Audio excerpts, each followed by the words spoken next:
Hello, and welcome to the 1977 Top Star Wars podcast, no affiliation. In this podcast, we take a look at an individual card from the Topps 1977 Star Wars set.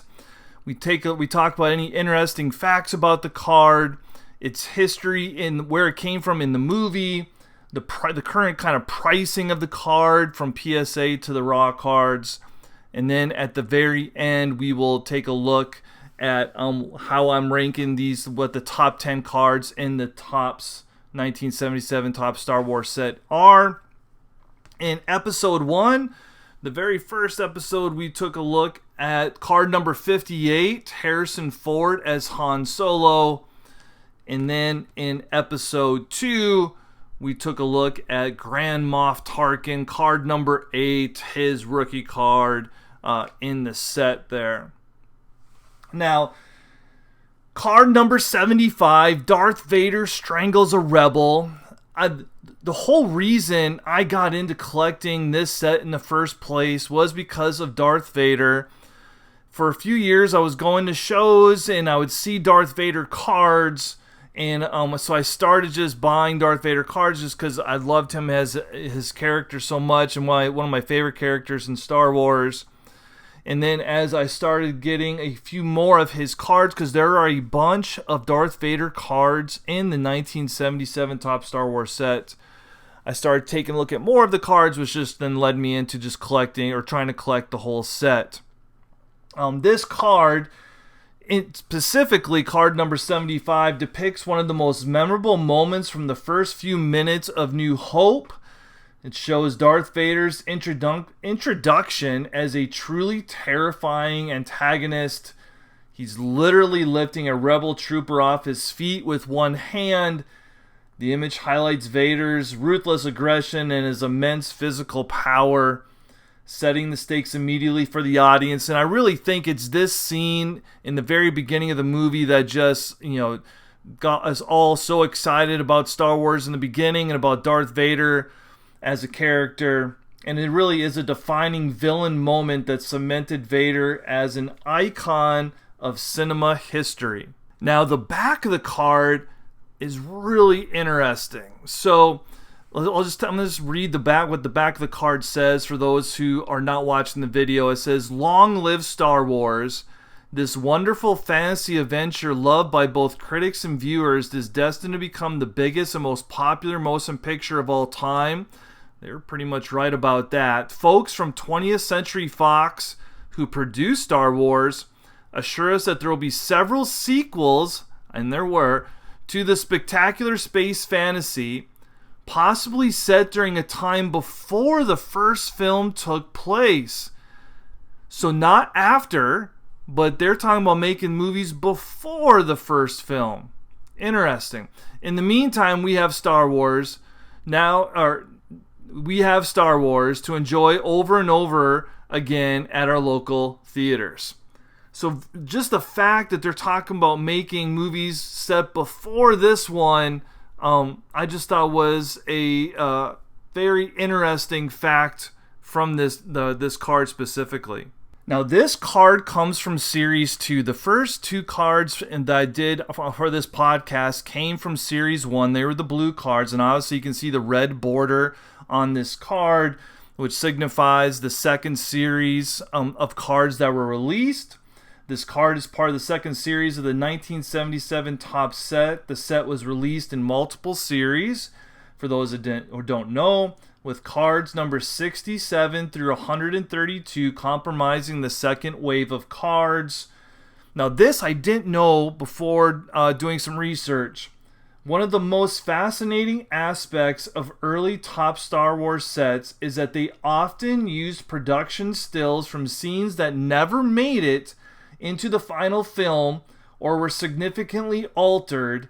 Series 2 is full of these lost moments, and I think this card specifically is one of those moments that they are talking about, which we will get to here in a minute. Just like the blue bordered Series 1, the red borders on these cards are notorious for chipping and wear. And you can just take a look here. You can just see just the edges there show the whites really easily there. Overall, I do think this card specifically that I have is in a fairly good condition for the most part. You can just see the borders there, or you can see the little white chipping on the borders there pretty easily. And because of this, it is difficult to find a high grade PSA 9 or 10. There's also a heavy focus on C-3PO and R2-D2 in this series. Unlike the elusive and highly sought after Grail card number 7, the villainous Darth Vader, which recently sold for well over $200,000, a PSA 10, card number 75 is generally considered an accessible collector's piece, and it's why I'm highlighting this card today in the podcast. It comes from such an iconic scene from the movie right from the very beginning. It's just a great photo. Vader's doing the one thing that people recognize him for and just choking someone out. And it's just a great example of how a relatively affordable card can still hold immense historical and emotional weight for fans. Now, what is interesting too is like in our society today, it's so easy to take a screenshot of something. But back then, obviously, there was no way to do that. So these cards were literally a screenshot, of the movie, which is really cool when you think about it. Like, you weren't taking photos of things like that. So like these cards were, were pretty important, and especially this card in particular. Now let's take a look at where this card appears in the movie, if it does at all. In the beginning of this podcast, I mentioned how there are some cards that you would think are directly from the movie, but in actuality, they were the photos were taken from scenes that they did not end up using in the movie. And I believe that card number 75 is one of those cards. Now, if you look at the card here, we have obviously Vader in the chokehold, or has the rebel soldier in the chokehold, and the stormtrooper is coming to talk to Vader. I have found the scene that this is in. I'm at 5 minutes and 42 seconds into the movie, and you can see that there's quite a few differences from the card and in this scene. And so obviously there are some extra stormtroopers there, and obviously Vader's head is tilted a little bit. You can see this is kind of where the picture of this card should have been taken. But the big difference, if you look at kind of the door passageway behind Vader and the stormtrooper, the look of it is a little bit different than from what the card is.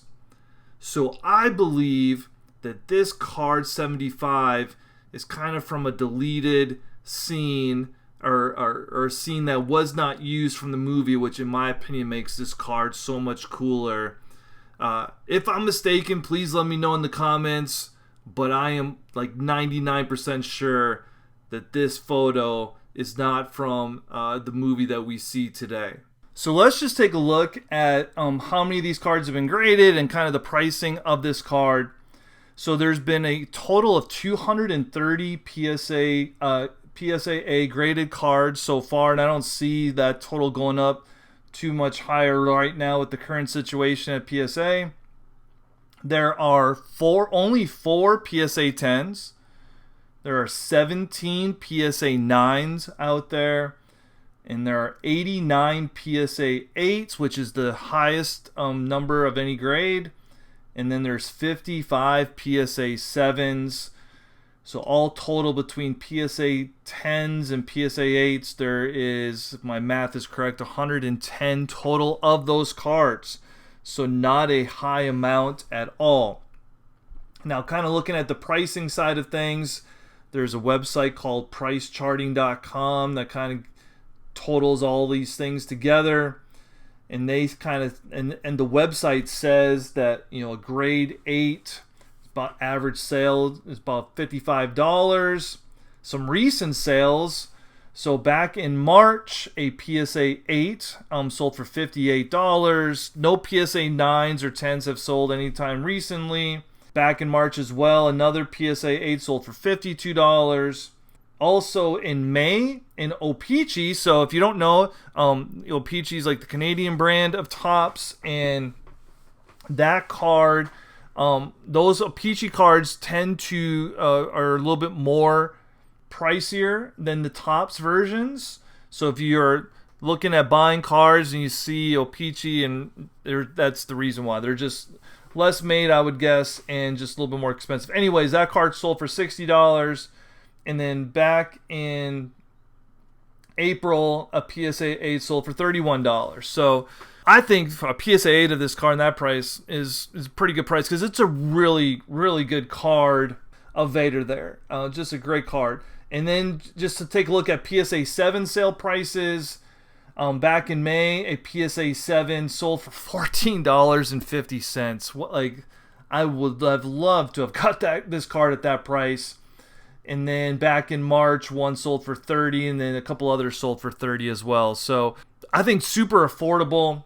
And then the raw card, okay, let's just take a look at what the price is of the raw card for this one. Now, this is super interesting. I just pulled up eBay to check on the values of this card ungraded, and they range from about $2 to $4. But there was just a recent sale of this card, a PSA 8, on July 3rd. So day before 4th of July. I'm recording this on July 6th. And a PSA 8, which we just went over all the stats with it, sold on eBay for $255.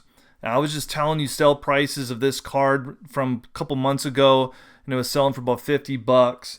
And we just saw a jump from $50 to $255. My guess, my educated guess, would be because of the sale of Darth Vader's kind of rookie card for well over $200,000. It has just elevated the prices of so many of these cards. And like I said, it's a low pop of the PSA 8 in my opinion. So very interesting information on that card. Now, this is episode 3, and I'm making a top 10 list of my favorite cards from this set. So obviously we're not too far into this, right? But anyways, right now sitting at number 1 is card number 58 from Series 1 of Harrison Ford as Han Solo. It just has a great pose of him about to shoot his laser gun there. And then we have in number 2 is Grand Moff Tarkin, his rookie card. So where does card number 75 from Series 2, the red border, Darth Vader strangles a rebel, where does that card fall in my ranking? Well, it is definitely a better card than Grand Moff Tarkin. So the question is it better than this pose from Han Solo? That is a tough one, because the Han Solo card is such a good looking card. But we have Darth Vader just choking that rebel soldier out. But there are better cards of Vader in this set than this one here. So anyways, we'll put the Vader card at number 2. Harrison Ford as Han Solo stays at number 1 for now. If you have any questions, just leave them in the comments. If you can rate this podcast, that would be great too, to kind of help start getting it out there a little bit. Episode 4, I am super excited about, because I just found out some information about a C-3PO card. Now, everyone knows about the Goldenrod, and we will eventually get to that card in this podcast.